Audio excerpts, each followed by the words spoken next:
경상북도 안동의 한 시골 마을에서 일어난 감동적인 이야기가 화제가 되고 있습니다. 70대 노인이 아들을 도우려다 집을 잃을 위기에 처했지만 그의 선택은 모든 이들의 예상을 뛰어넘는 놀라운 결과를 가져왔다고 합니다.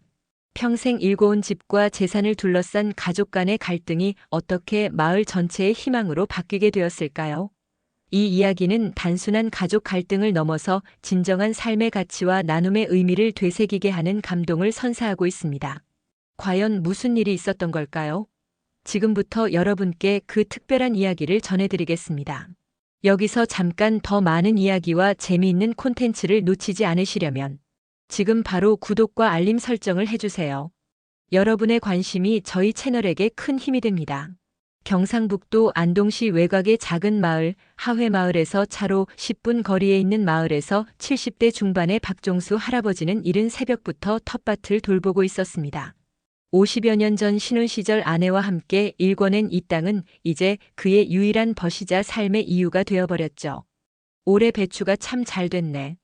혼잣말을 하며 배춧잎을 쓰다듬는 그의 손은 세월의 흔적으로 거칠어져 있었습니다. 하지만 그 손길만큼은 여전히 부드러웠어요. 마치 어린 손주의 뺨을 어루만지듯 말이에요.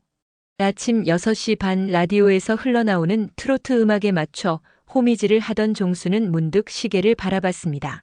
아, 오늘이 목요일이네. 장날이구나. 주 2회 열리는 안동중앙시장에 나가는 것이 그의 소소한 낙이었어요. 텃밭에서 기른 채소들을 팔아 용돈을 벌기도 하지만 무엇보다 오랜 친구들과 만나는 시간이 소중했습니다. 종수야, 일찍 나왔네. 시장 한복판에서 만난 친구 최봉식이 반갑게 손을 흔들었어요. 봉식이는 종수보다 3살 위인 78세로 젊은 시절부터 중마고우였습니다. 봉식이 형, 어젯밤에 손자가 전화 왔다며? 종수가 웃으며 물었어요. 그래, 대학교 2학년이 되더니 용돈 타러 전화하더라고. 요새 애들은 한 달에 50만 원도 모자란다네. 우리 때는 하루 1,000원으로 밥 먹고 살았는데 말이야. 봉식이가 혀를 찼습니다. 종수는 고개를 끄덕이며 공감했어요.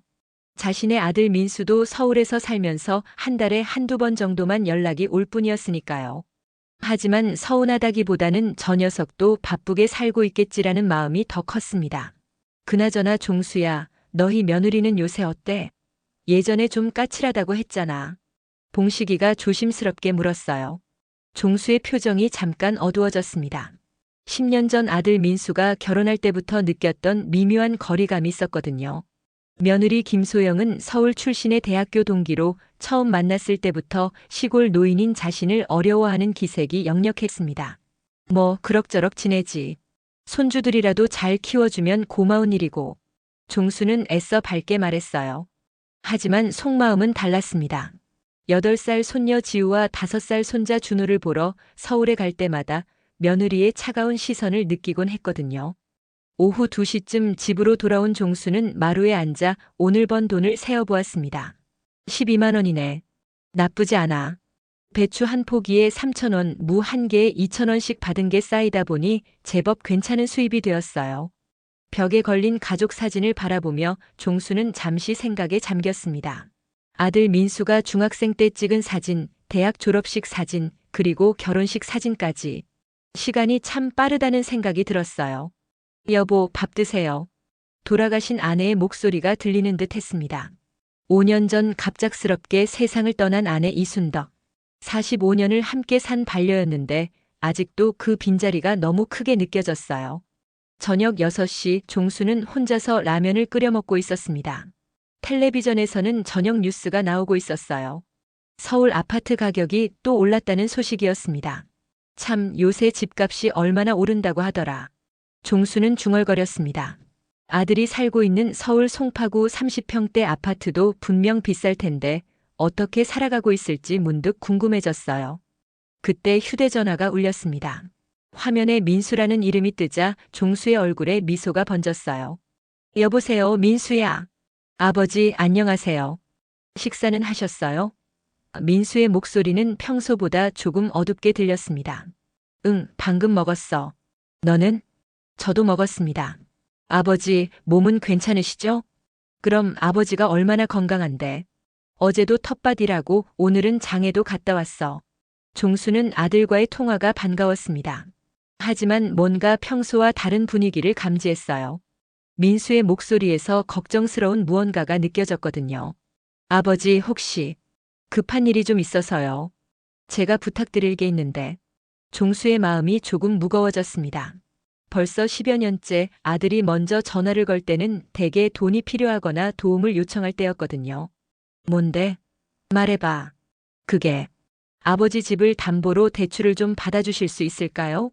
순간 종수는 말문이 막혔습니다. 집을 담보로 대출이라니. 이건 지금까지와는 차원이 다른 얘기였어요. 얼마나? 한 1억 정도요. 한억? 종수의 목소리가 떨렸습니다. 평생 모은 돈을 다 합쳐도 8천만 원 정도밖에 안 되는데 1억이라니. 아버지 사업을 확장하려고 하는데 자금이 부족해서요. 정말 급한 상황이에요. 제가 책임지고 갚을 테니까 한 번만 도와주시면 안 될까요? 민수의 목소리에는 절박함이 묻어 있었습니다. 종수는 잠시 망설였어요. 집을 담보로 대출을 받는다는 건 만약 못 갚으면 집을 잃을 수도 있다는 뜻이었거든요. 민수야, 그게. 아버지, 제발요. 정말 다른 방법이 없어요. 저 믿으시죠? 아들의 간절한 목소리를 들으니 종수의 마음이 흔들렸습니다. 평생 키우고 사랑한 아들이 도움을 요청하는데 아버지로서 외면할 수 있을까요? 민수야, 아버지가 생각해 볼게. 네, 아버지. 정말 감사합니다. 내일까지만 답해 주시면 되는데. 전화를 끊고 나서 종수는 한참을 멍하니 앉아 있었습니다. 집을 담보로 1억이라니. 이 집은 40년 전 아내와 함께 벽돌 한 장, 기와 한 장씩 손수 쌓아 올린 보금자리였어요. 당시 신혼부부였던 종수와 순덕은 남편 월급 10만 원으로 한 달을 버티며 5년간 모은 돈으로 이 땅을 샀습니다. 그리고 또 10년을 더 모아서 집을 지었죠. 여보, 우리 집이야. 집이 완공되던 날 아내가 울면서 했던 말이 아직도 생생했습니다. 하지만 아들이 어려움에 처했다는데 아버지로서 도와주지 못할 이유가 있을까요? 종수는 밤새 고민했습니다. 다음 날 아침 종수는 마을 회관에 있는 이장 집을 찾아갔어요. 김 이장은 종수보다 5살 어린 68세로 은행 업무에 경험이 많았습니다. 이장님, 집 담보대출이 어떻게 되는 건지 좀 알려주세요. 김 이장이 놀란 표정을 지었어요. 종수 형님, 무슨 일이세요? 종수는 대략적인 상황을 설명했습니다. 아들이 사업 확장을 위해 돈이 필요하다고 집을 담보로 대출을 받아달라고 했다고 말이에요. 형님, 그런데 조심하세요. 요새 젊은 사람들 사업한다고 하면서 빚만 늘리는 경우가 많거든요. 김 이장의 말에는 걱정이 묻어 있었습니다. 그래도 내 자식인데. 형님 마음은 이해하지만 집은 형님이 평생 사실 곳이잖아요. 한번 신중하게 생각해 보세요. 종수는 김 이장의 조언을 들으며 마음이 더욱 복잡해졌어요. 하지만 아들에 대한 믿음은 변하지 않았습니다. 오후에 다시 민수에게서 전화가 왔어요. 아버지, 어떻게 생각하셨어요? 민수야, 아버지가 도와줄게. 정말요? 고맙습니다, 아버지. 민수의 기쁜 목소리를 들으니 종수도 마음이 한결 가벼워졌습니다. 아들을 위한 일이라면 뭐든 할 수 있다는 생각이 들었어요. 그런데 민수야, 사업이 구체적으로 뭔지 아버지에게도 설명해 줄 수 있겠니? 아, 네. 제가 지금 하고 있는 인테리어 업체를 확장해서 인테리어 자재 도매업을 시작하려고 해요. 요새 인테리어 붐이 일면서 수요가 많아졌거든요. 민수의 설명을 들으니 어느 정도 이해가 됐습니다. 확실히 요새 사람들이 집 인테리어에 많은 돈을 쓴다는 얘기를 들었거든요. 그래, 그럼 아버지가 내일 은행에 가볼게. 이틀 후 종수는 안동농협에 방문했습니다. 직원이 친절하게 설명해 주었어요. 어르신, 집 시세가 2억 2천만 원 정도 나오니까 1억 대출은 충분히 가능합니다. 다만 이자가 연 4.6% 정도 되고 매월 원금과 이자를 합쳐서 약 90만 원씩 갚으셔야 해요. 종수는 계산해보니 걱정이 됐어요. 자신의 국민연금과 기초노령연금을 합쳐도 월 70만 원 정도인데 대출 상환금이 90만 원이라니. 직원님, 그럼 제가 매월 20만 원은 더 벌어야 한다는 얘기네요? 네, 그렇습니다. 하지만 아드님께서 갚으신다고 하셨으니까. 종수는 아들이 책임지고 갚겠다고 약속했던 말을 떠올렸습니다. 그래, 민수가 갚으면 되는 거니까. 대출 서류를 작성하고 집에 돌아온 종수는 아들에게 전화를 걸었어요. 민수야, 아버지가 대출 신청했어. 일주일 후에 돈이 나온다고 하네. 아버지, 정말 고맙습니다. 제가 꼭 성공해서 빨리 갚을게요. 민수의 고마워하는 목소리를 들으니 종수는 뿌듯했습니다. 아들을 도울 수 있다는 것만으로도 충분했어요. 하지만 그날 밤 종수는 잠이 오지 않았습니다. 갑자기 무언가 불안한 기분이 들었거든요. 정말 민수가 사업을 잘할 수 있을까? 만약 사업이 실패하면 어떻게 될까? 이런 생각들이 머릿속을 맴돌았지만 종수는 스스로를 달랬습니다. 내 아들을 못 믿겠나? 분명 잘할 거야. 일주일 후 대출금 1억 원이 종수의 계좌로 입금됐습니다. 평생 보지 못했던 큰 돈이었어요. 종수는 즉시 민수에게 송금했습니다. 아버지, 입금 확인했습니다. 정말 감사해요. 꼭 성공해서 보답하겠습니다. 민수의 문자 메시지를 보며 종수는 미소를 지었어요. 이제 아들이 사업을 성공시켜서 빨리 갚아주기를 기다리면 되는 거였죠. 하지만 종수는 아직 모르고 있었습니다. 이 모든 게 시작에 불과하다는 것을, 그리고 곧 자신의 인생이 송두리째 흔들리게 될 거라는 사실을 말이에요. 대출을 해준 지 한 달이 지났지만 민수로부터는 별다른 연락이 없었습니다. 종수는 처음엔 바쁘게 사업 준비하고 있겠지라고 생각했어요. 하지만 시간이 갈수록 왠지 모를 불안감이 스멀스멀 올라왔습니다. 민수 녀석, 요새 어떻게 지내나 몰라. 종수는 텃밭에서 김을 매며 혼잣말을 했어요. 보통 때 같으면 일주일에 한 번씩은 안부 전화라도 했는데 요새는 통 소식이 없었거든요. 목요일 장날 종수는 여느 때처럼 중앙시장에 나갔습니다. 봉식이와 몇몇 친구들이 모여서 이야기를 나누고 있었어요. 종수야, 얼굴이 왜 그래? 무슨 걱정이라도 있나? 봉식이가 종수의 표정을 보며 물었습니다. 아니야, 그냥 민수 생각이 나서. 아, 그러고 보니 너희 아들 사업 시작한다고 했지? 어떻게 됐어? 종수는 잠시 망설였습니다. 집을 담보로 돈을 빌려줬다는 얘기를 하기엔 왠지 부담스러웠거든요. 뭐 그럭저럭 준비하고 있는 것 같아. 그때 옆에 있던 70세의 황 노인이 끼어들었어요. 황 노인은 젊었을 때 서울에서 사업을 하다가 실패한 후 고향으로 내려온 사람이었습니다. 종수 씨, 요새 젊은 사람들 사업한다고 하면서 부모 재산 탕진하는 경우가 한둘이 아니야. 특히 서울 쪽은 더 심해. 집값도 비싸고 생활비도 만만치 않고. 황 노인의 말에 종수의 마음이 덜컥 내려앉았습니다. 그게 무슨 소리야? 내 조카가 서울에서 음식점 한다고 하면서 어머니한테 집 담보로 대출받게 했는데 결국 사업 망하고 집까지 날렸어. 지금은 전세집에서 눈칫밥 먹고 살고 있고. 아니야, 우리 민수는 그런 애가 아니야. 종수가 서둘러 부인했지만 마음 한구석이 불안해지기 시작했어요. 그래, 너희 아들은 다르겠지. 그런데 종수 씨, 혹시 민수가 돈 빌려달라고 하지 않았어? 종수는 대답하지 못했습니다. 정확히 자신의 상황과 일치하는 얘기였거든요. 황 형님, 그런 소리 하지 마세요. 종수 형님 기분 나쁘잖아요. 봉식이가 중재에 나섰지만 이미 종수의 마음에는 의욕의 씨앗이 뿌려져 있었어요. 집으로 돌아가는 길에 종수는 계속 황 노인의 말을 되새겼습니다. 사업 망하고 집까지 날렸다. 그런 일이 자신에게도 일어날 수 있을까요? 그날 저녁 종수는 민수에게 전화를 걸었어요. 여보세요, 민수야.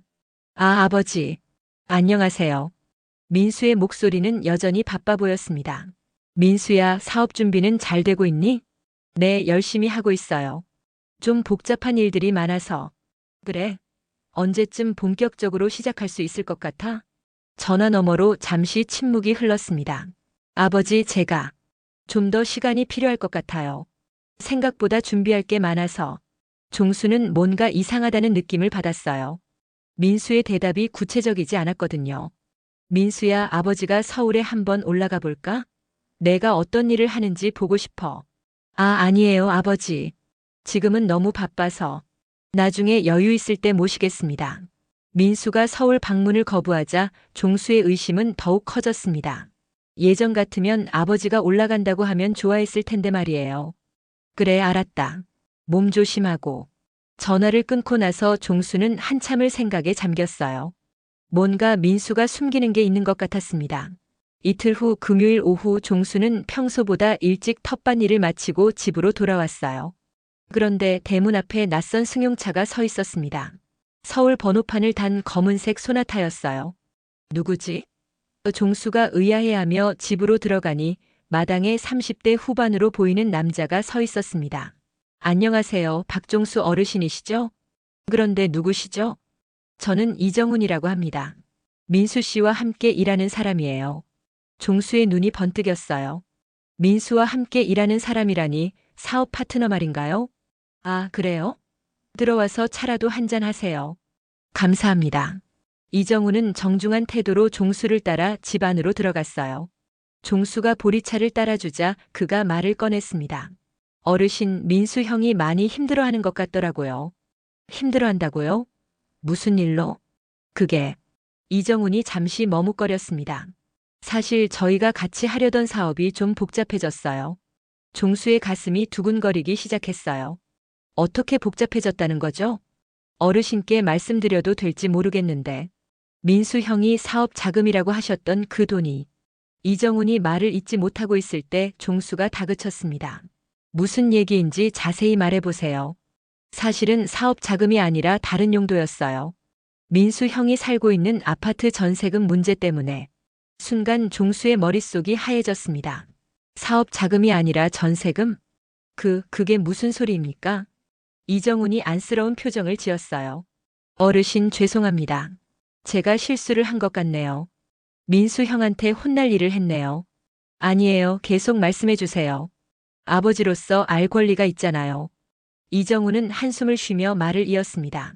민수 형이 살고 있는 송파구 아파트가 38평인데 전세금이 6억 원이에요. 그런데 집주인이 갑자기 매매를 하겠다고 해서 전세금을 빼달라고 했거든요. 종수는 귀를 의심했어요. 전세금이 6억 원이라니. 그래서 새 집을 구하려고 했는데 요새 전세금이 너무 올라서 같은 평수는 7억 원 이상이 되더라고요. 그 차액을 메우려고. 그래서 내 집을 담보로 대출을 받은 거군요. 네. 죄송합니다, 어르신. 제가 괜한 말을 했네요. 이정훈이 일어서려 하자 종수가 붙잡았어요. 잠깐만요. 더 자세히 말해주세요. 내 아들이 어떤 상황인지 정확히 알고 싶어요. 어르신, 민수 형한테 혼날 일을. 상관없어요. 말씀해주세요. 이정훈은 망설이다가 입을 열었습니다. 사실 민수 형 회사가 요새 일이 많지 않아요.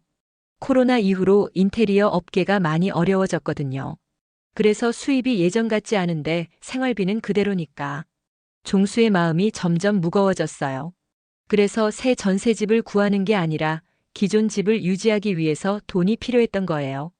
집주인이 매매하겠다고 하니까 어쩔 수 없이 다른 집을 알아봤는데 전세금이 더 비싸져서. 그럼 사업 확장은 거짓말이었단 말이에요? 이정훈이 고개를 숙였습니다. 죄송합니다, 어르신. 종수는 순간 현기증을 느꼈어요. 아들이 자신에게 거짓말을 했다는 사실이 믿어지지 않았습니다. 그런데 왜 진실을 말하지 않았을까요? 아마도 어르신께 걱정 끼치기 싫어서 그런 것 같아요. 그리고 전세금 때문에 돈을 빌려달라고 하면 거절당할까 봐서. 이정훈의 말에 종수는 더욱 착잡해졌어요. 아들이 자신을 믿지 못했다는 게 서러웠습니다. 어르신, 제가 너무 많은 말을 한 것 같네요. 민수 형한테는 비밀로 해주세요. 알겠습니다. 이정훈이 돌아간 후 종수는 마루에 주저앉았어요. 머릿속이 복잡했습니다. 아들이 거짓말을 했다는 충격과 함께 그럼에도 불구하고 아들의 처지가 이해되기도 했거든요. 전세금이 6억 원이라. 종수는 중얼거렸습니다. 자신이 평생 모은 재산보다 더 큰 돈이었어요. 그날 밤 종수는 잠을 이룰 수 없었습니다. 아들에게 직접 물어봐야 할까 아니면 모른 척해야 할까? 고민이 깊어갔어요. 다음 날 아침 일찍 종수는 민수에게 전화를 걸었습니다. 민수야, 아버지야. 네, 아버지. 이른 시간에 웬일이세요? 민수야, 아버지가 물어볼 게 있어. 정직하게 대답해 줄 수 있겠니? 전화 너머로 민수가 당황하는 기색이 느껴졌어요. 네, 뭐든 물어보세요. 아버지가 빌려준 돈 정말 사업 자금이 맞니? 긴 침묵이 흘렀습니다. 아버지. 민수야, 아버지한테 거짓말하지 마라. 전세금 때문에 돈이 필요했던 거 아니니? 민수가 한숨을 쉬는 소리가 들렸어요. 아버지, 어떻게? 그건 중요하지 않아. 왜 아버지한테 거짓말을 했니? 아버지, 죄송해요. 정말 어쩔 수 없었어요. 민수의 목소리에 울음기가 섞여 있었습니다. 전세금 때문이라고 말씀드리면 아버지께서 걱정하실까 봐서, 그리고 거절하실까 봐서. 종수는 복잡한 마음이었어요. 아들의 마음은 이해가 되지만 거짓말을 한 것은 용서하기 어려웠습니다. 민수야, 아버지가 언제 너를 걱정한다고 도와주지 않았니? 왜 믿지 못했어? 아버지, 정말 죄송해요. 하지만 상황이 너무 급했어요. 집주인이 한 달 안에 나가라고 해서. 그럼 지금 상황은 어떻게 됐어? 일단 새 집을 구했어요. 하지만 전세금이 7억 2천만 원이라서. 종수가 깜짝 놀랐어요. 7억 2천만 원이라니. 그럼 아버지가 빌려준 한 억으로는 부족하다는 얘기네. 네. 나머지는 제가 어떻게든 해결했어요. 대출도 받고 적금도 깨고. 종수는 아들의 상황이 생각보다 심각하다는 걸 깨달았어요. 민수야, 매월 대출 이자는 어떻게 갚을 거니? 아버지가 갚아야 하는 돈이 한 달에 90만 원이야. 아버지, 제가 갚을게요. 꼭 갚을게요. 너도 대출이 있다며? 그럼 내가 갚아야 할 돈이 얼마나 되니? 민수가 대답하지 않았어요. 민수야, 솔직하게 말해봐. 제가 갚아야 할 대출이 월 300만 원 정도 돼요. 종수는 기가 막혔습니다. 300만 원이라니. 그럼 아버지 걸까지 합하면 월 400만 원 가까이 갚아야 한다는 얘기네. 네. 하지만 제가 열심히 해서. 민수야, 내 수입이 얼마니? 요새는 한 달에 300만 원 정도예요. 종수는 말문이 막혔어요. 수입은 300만 원인데 갚을 돈이 400만 원이라니. 수지가 맞지 않았습니다. 민수야, 그럼 어떻게 살 생각이니? 아버지, 일을 더 늘리려고 해요. 그리고 소영이도 일자리를 구하고 있어요. 종수는 한숨이 나왔어요. 상황이 이렇게 심각한 줄 몰랐습니다. 민수야, 아버지가 서울로 올라갈게. 아버지, 괜찮아요. 제가 해결할게요. 아니야, 아버지가 직접 가서 상황을 봐야겠어. 종수의 목소리에는 결연함이 묻어 있었어요. 더 이상 전화로만 얘기할 수는 없었습니다. 아버지, 민수야, 이번 주 토요일에 올라갈 테니까 기다려라. 전화를 끊고 나서 종수는 깊은 한숨을 쉬었어요. 아들의 거짓말도 충격이었지만 그보다 더 충격인 건 아들의 경제 상황이었습니다. 월 수입 300만 원으로 월 400만 원의 대출을 갚는다는 게 말이 되나요? 그럼 생활비는 어떻게 하고 아이들 교육비는 어떻게 할 건가요? 종수는 문득 황노인의 말이 떠올랐어요. 사업 망하고 집까지 날렸다는 그 말이. 혹시 자신도 그런 상황에 처하게 되는 건 아닐까요? 하지만 여전히 종수의 마음속에는 아들에 대한 믿음이 남아 있었어요. 분명 민수가 어떻게든 해결할 거라는 믿음 말이에요. 아직은 말입니다. 토요일 아침 6시 종수는 평소보다 일찍 일어나 서울행 버스를 탔습니다. 안동에서 서울까지 4시간 정도 걸리는 여정이었어요. 버스 안에서 종수는 계속 아들 생각을 했습니다. 과연 민수가 이 어려운 상황을 어떻게 헤쳐나갈 수 있을까요? 송파구 잠실역입니다. 버스 기사의 안내방송이 들렸어요. 종수는 가방을 챙기고 버스에서 내렸습니다. 서울의 차가운 공기가 얼굴을 스쳤어요. 지하철을 2번 갈아타고 아들이 사는 아파트에 도착한 건 오후 1시쯤이었습니다. 송파구 방이동의 한 아파트 단지였어요. 38평이라고 했는데 생각보다 큰 규모의 아파트였습니다. 참, 이런 곳에서 살려면 돈이 많이 들겠구나. 종수는 중얼거렸어요. 아파트 2층에 있는 민수의 집 초인종을 눌렀습니다. 아버지 오셨어요? 문을 연 민수의 얼굴은 수척해 보였어요. 평소보다 살이 많이 빠진 것 같았습니다. 그래, 잘 있었니? 들어오세요. 집 안으로 들어서니 며느리 소영이 나왔어요. 하지만 예전과 달리 표정이 어두웠습니다. 아버님 안녕하세요. 그래, 소영아. 잘 지냈니? 소영은 대답 대신 애매한 미소만 지었어요. 뭔가 분위기가 어색했습니다. 할아버지, 8살 손녀 지우와 5살 손자 준호가 달려나왔어요. 우리 지우, 준호. 많이 컸네. 아이들을 안아주며 종수는 잠시나마 마음이 따뜻해졌습니다. 하지만 곧 현실로 돌아와야 했어요. 민수야, 아버지랑 좀 얘기하자. 네, 아버지. 민수와 종수는 거실 소파에 앉았어요. 소영은 아이들을 데리고 방으로 들어갔습니다. 민수야, 아버지가 직접 와서 물어보고 싶은 게 있어. 네, 말씀하세요. 너희 경제 상황이 정확히 어떻게 되는 거니? 민수는 한참을 망설이다가 입을 열었어요. 아버지, 솔직히 말씀드릴게요. 저희가 지금 갚아야 할 대출이 총 6개예요. 6개? 종수가 깜짝 놀랐어요. 네. 새 전세집 때문에 받은 대출이 3억 원, 예전에 사업 자금으로 받은 대출이 5천만 원, 신용대출이 3천만 원, 그리고 카드 대출이 2천만 원, 여기에 아버지 집 담보 대출까지. 종수는 머리가 어지러웠어요. 총 대출 금액을 계산해 보니 5억 원이 넘었습니다. 그럼 매월 갚아야 할 돈이 얼마나 되니? 400만 원 정도요. 수입은? 민수가 고개를 숙였어요. 요새는 일이 많지 않아서. 좋을 때는 400만 원도 벌었는데 지금은 200만 원 정도밖에 안 돼요. 종수는 충격을 받았어요. 수입은 200만 원인데 갚을 돈이 400만 원이라니. 그럼 매월 200만 원씩 부족하다는 얘기네. 네. 그래서 소영이가 파트타임 일을 시작했어요. 한 달에 100만 원 정도 벌고 있어요. 그래도 부족하잖아. 네. 그래서 적금을 깨고 보험을 해지하고. 민수의 목소리가 점점 작아졌어요. 민수야, 이런 상황이 언제부터였니? 작년부터요. 코로나 때문에 인테리어 일이 많이 줄었거든요. 그런데 생활비는 그대로고 아이들 교육비도 만만치 않고. 종수는 아들의 얘기를 들으며 답답했어요. 이런 상황에서 어떻게 빚을 갚을 수 있다는 건가요? 그런데 왜 아버지한테 진실을 말하지 않았어? 아버지께서 걱정하실까 봐서요. 그리고 솔직히 말하면 거절하실까 봐서요. 종수는 서운했어요. 자식이 어려울 때 아버지가 도와주는 게 당연한 건데 왜 거절할 거라고 생각했을까요? 그때 방에서 소영이 나왔어요. 아버님, 저녁 드시고 가세요. 고맙다. 저녁 식사를 하면서 종수는 소영과도 얘기를 나눴어요. 소영아, 많이 힘들지?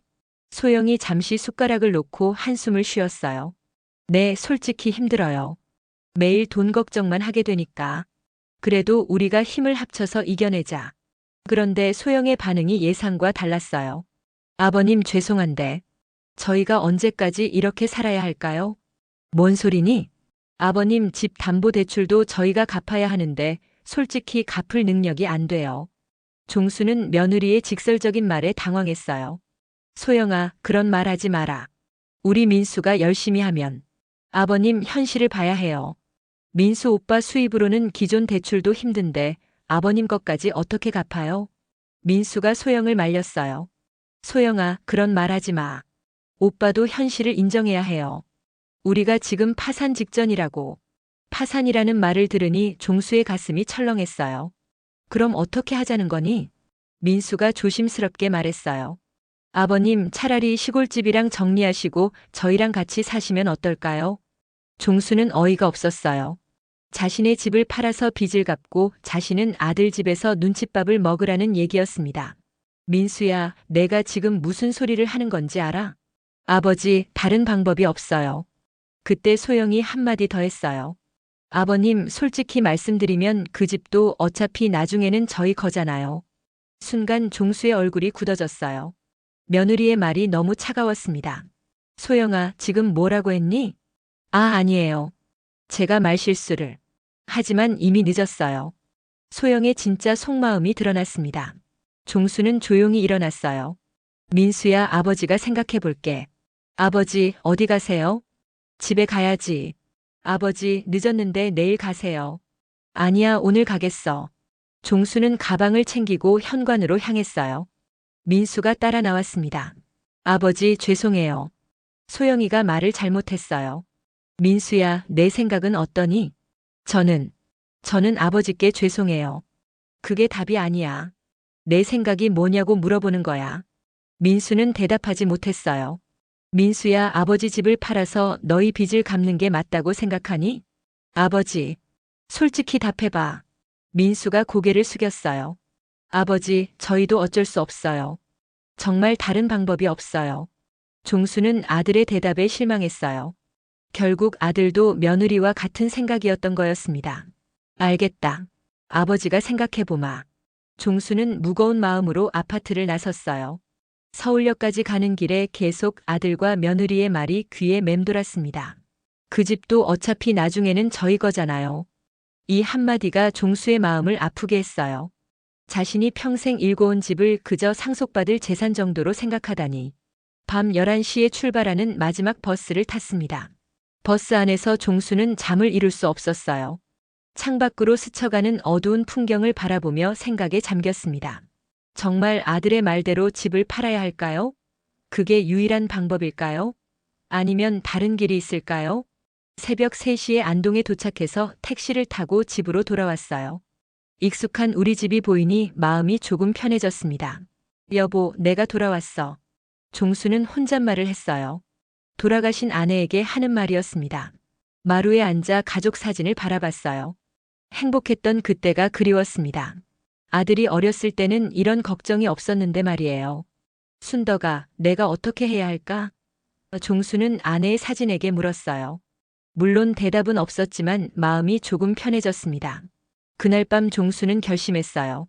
더 이상 아들의 말만 믿고 기다릴 수는 없다고. 자신도 나름의 준비를 해야겠다고 말이에요. 다음 날 월요일 종수는 안동 시내의 법무사 사무소를 찾았어요. 어르신, 무슨 일로 오셨나요? 집 담보 대출 때문에 상담받고 싶어서요. 법무사는 친절하게 상황을 들어주었어요. 어르신, 지금 상황으로는 2가지 선택이 있어요. 첫 번째는 아드님이 대출을 계속 갚는 것이고, 2번째는 집을 팔아서 대출을 정리하는 거예요. 만약 아들이 못 갚으면 어떻게 되나요? 그럼 은행에서 집을 경매로 넘깁니다. 그렇게 되면 시세보다 훨씬 낮은 가격에 팔리게 되죠. 종수는 경매라는 말에 섬뜩했어요. 그럼 제가 미리 집을 팔면 어떻게 되나요? 시세에 맞춰 팔 수 있으니까 경매보다는 훨씬 유리하죠. 하지만 어르신께서 살 곳이 없어지는 게 문제예요. 법무사의 말을 들으니 현실이 더욱 명확해졌어요. 어떤 선택을 하든 쉽지 않을 것 같았습니다. 어르신, 혹시 다른 방법도 생각해 보셨나요? 다른 방법이요? 집을 기부하는 방법도 있어요. 사회복지재단이나 종교단체에 기부하시면 세금 혜택도 받고 어르신께서 계속 거주할 수 있는 조건을 넣을 수도 있거든요. 종수의 눈이 번뜩였어요. 집을 기부한다는 생각은 해본 적이 없었거든요. 자세히 설명해 주세요. 주택을 사회복지재단에 기부하시면 기부자는 평생 거주권을 보장받을 수 있어요. 그리고 재단에서는 그 집을 노인복지시설로 활용하거나 어려운 분들을 위한 임시 거주지로 사용할 수 있고요. 그럼 대출은 어떻게 되나요? 기부하기 전에 대출을 정리해야 해요. 그건 별도로 해결하셔야 하고요. 종수는 새로운 가능성을 발견한 기분이었어요. 아들에게 집을 물려주는 것 말고도 다른 선택이 있었던 거였습니다. 좀 더 알아보고 연락드릴게요.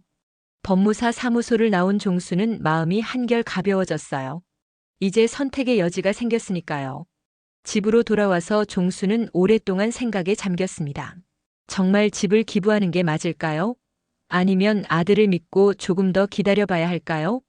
그날 저녁 민수에게서 전화가 왔어요. 아버지, 어제는 죄송했어요. 민수야, 아버지도 생각을 많이 해봤어. 네, 아버지. 너희가 정말 못 갚을 것 같으면 미리 말해라. 아버지가 집을 팔아서라도 도와줄게. 아버지, 감사해요. 저희가 꼭 갚을게요. 하지만 종수는 아들의 말을 온전히 믿을 수 없었어요. 이미 한 번 거짓말을 했었으니까요. 전화를 끊고 나서 종수는 결심했어요. 만약 아들이 정말 못 갚게 되면 그때는 자신만의 방법으로 해결하겠다고 말이에요.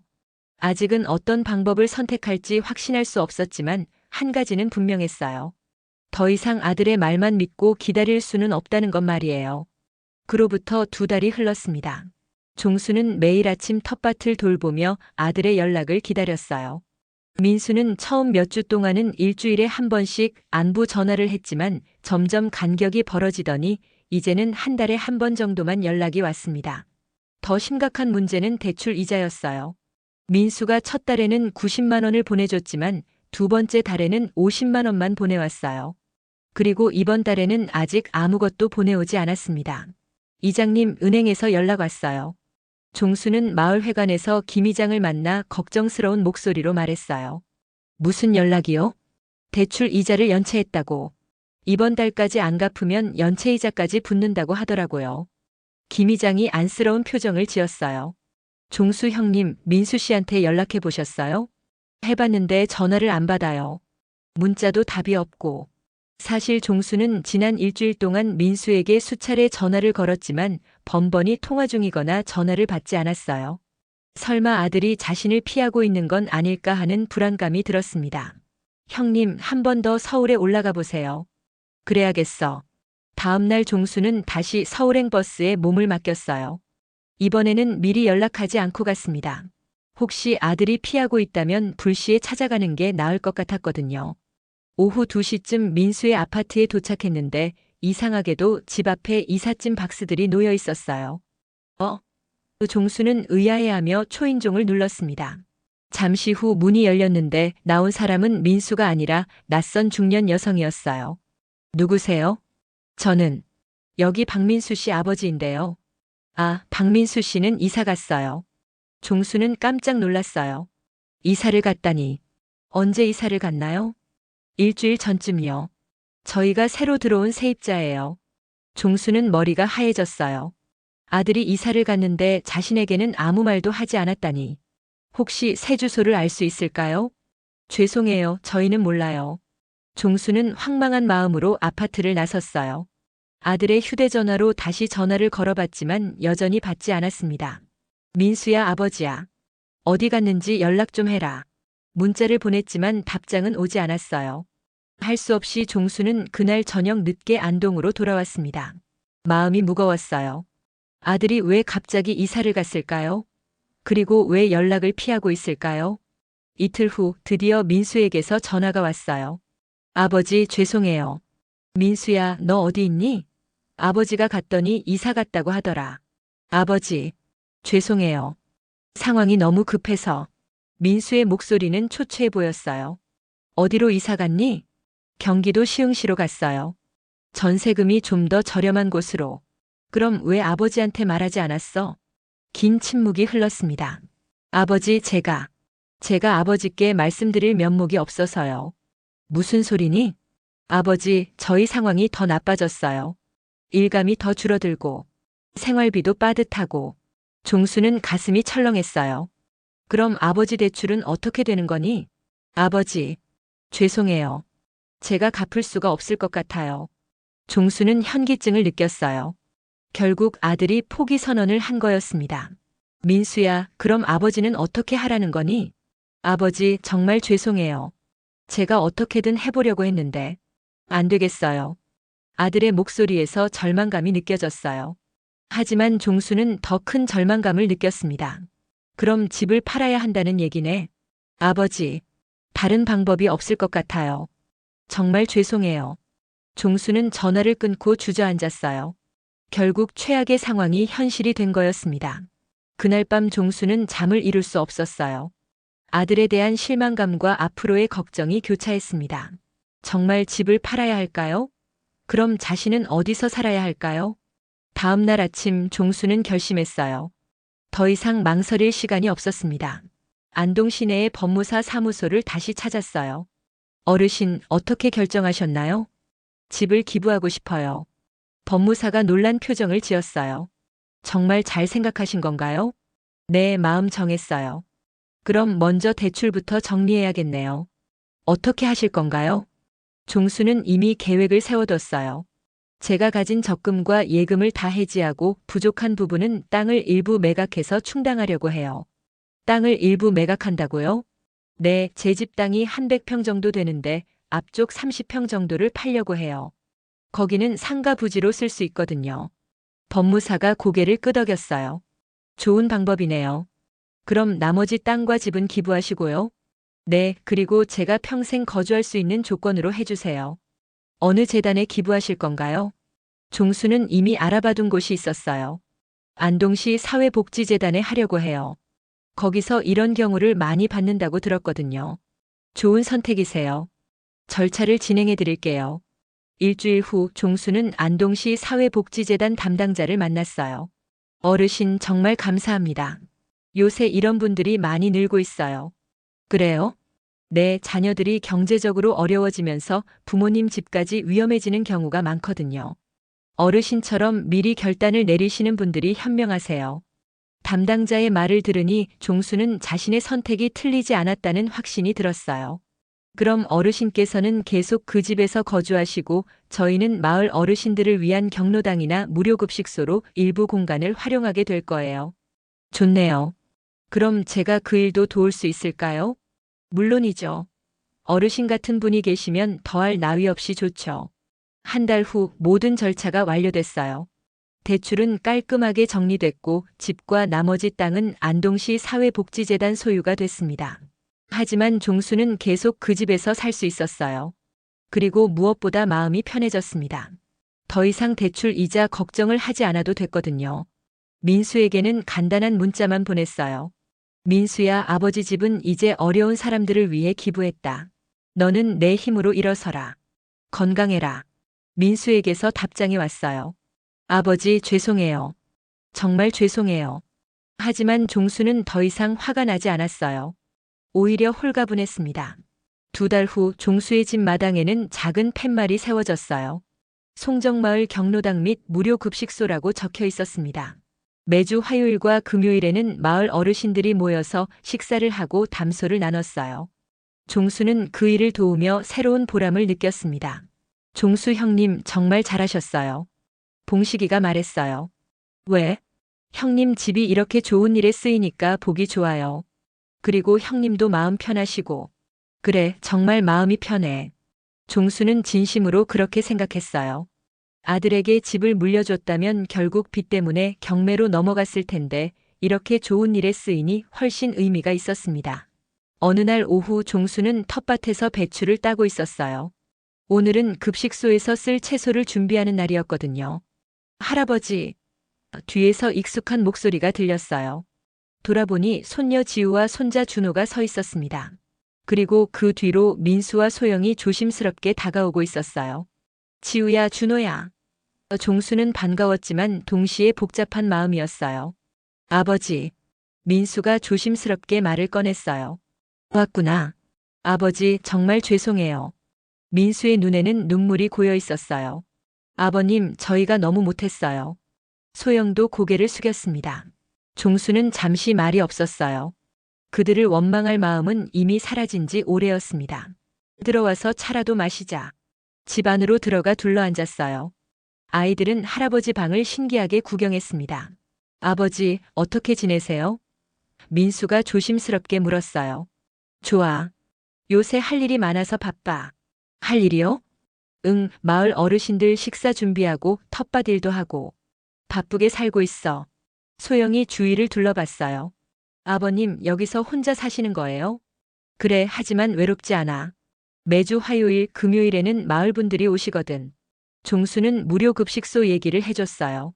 자신의 집이 어떻게 쓰이고 있는지, 얼마나 보람을 느끼고 있는지 말이에요. 아버지, 정말 대단하세요. 민수가 감탄했어요. 별거 아니야. 그냥 할 수 있는 일을 하는 거지. 민수가 조심스럽게 물었어요. 아버지, 저희 때문에 이렇게 되신 건데. 정말 괜찮으세요? 종수는 아들을 바라봤어요. 민수야, 아버지가 후회한다고 생각하니? 아니, 그런 건 아니지만 아버지는 이 선택을 한 번도 후회한 적이 없어. 오히려 이제야 진짜 의미 있는 일을 하고 있다는 생각이 들어. 그때 지우가 물었어요. 할아버지, 우리 다시 여기 놀러 와도 돼요? 종수의 얼굴에 미소가 번졌어요. 그럼 언제든 와라. 할아버지가 맛있는 것도 해줄게. 저희가 자주 올게요. 소영이 말했어요. 예전과는 다른 진심 어린 목소리였습니다. 민수야, 너희는 어떻게 지내니? 힘들지만 조금씩 나아지고 있어요. 시흥에서 새로 시작하려고 하는데 예전처럼 무리하지 않고 천천히 해보려고 해요. 그래, 그게 좋아. 너무 욕심 부리지 말고. 네, 아버지. 이번에는 정말 신중하게 하겠습니다. 저녁을 함께 먹고 민수 가족이 돌아간 후 종수는 마루에 앉아 별을 바라봤어요. 순덕아, 내가 잘한 걸까? 하늘의 아내에게 물었어요. 바람이 살랑 불어와 종수의 볼을 스쳤습니다. 마치 아내가 대답하는 것 같았어요. 잘했어요, 여보. 다음 날 화요일 무료 급식소에는 평소보다 많은 어르신들이 찾아왔어요. 종수는 부지런히 음식을 나르며 섬겼습니다. 종수 씨, 고생 많으세요. 70대 할머니가 고마워했어요. 별 말씀을요. 이게 제가 할 일인걸요. 점심시간이 끝나고 어르신들이 돌아간 후 종수는 설거지를 하며 생각했어요. 재산은 빼앗길 수 있지만 마음은 누구에게도 빼앗기지 않는다는 것을. 집을 잃었지만 더 큰 것을 얻었다는 것을 말이에요. 그날 저녁 종수는 일기를 썼어요. 오늘도 좋은 하루였다. 15분이 오셔서 함께 식사했다. 김할머니가 허리가 아프시다고 하시니 내일은 병원에 모셔가야겠다. 아들 가족도 어제 다녀갔다. 예전보다 많이 달라진 것 같다. 나도 달라졌고, 이제야 진짜 내 인생을 사는 것 같다. 창밖으로 달빛이 비쳐들었어요. 종수는 평온한 마음으로 잠자리에 들었습니다. 한 달 후 송정마을 무료 급식소는 인근 마을에서도 소문이 날 정도로 유명해졌어요. 매주 20여 명의 어르신들이 찾아왔고 종수는 그분들을 위해 정성껏 음식을 준비했습니다. 종수 형님이 진짜 복 받으신 분이야. 봉식이가 말했어요. 왜? 집을 잃었는데도 더 행복해 보이시거든. 종수는 웃었어요. 정말 그랬습니다. 예전보다 훨씬 행복했어요. 봉식아, 나는 이제야 알겠어. 뭘요? 진짜 내 것이 뭔지 말이야. 종수는 하늘을 바라봤어요. 구름 한 점 없는 맑은 하늘이었습니다. 집은 잃었지만 마음의 평안을 얻었고 재산은 없어졌지만 보람을 찾았어요. 그리고 무엇보다 자신의 선택에 대한 확신이 있었습니다. 이제야 진짜 내 인생을 산다고 말했던 그날의 다짐을 종수는 매일 실천하고 있었어요.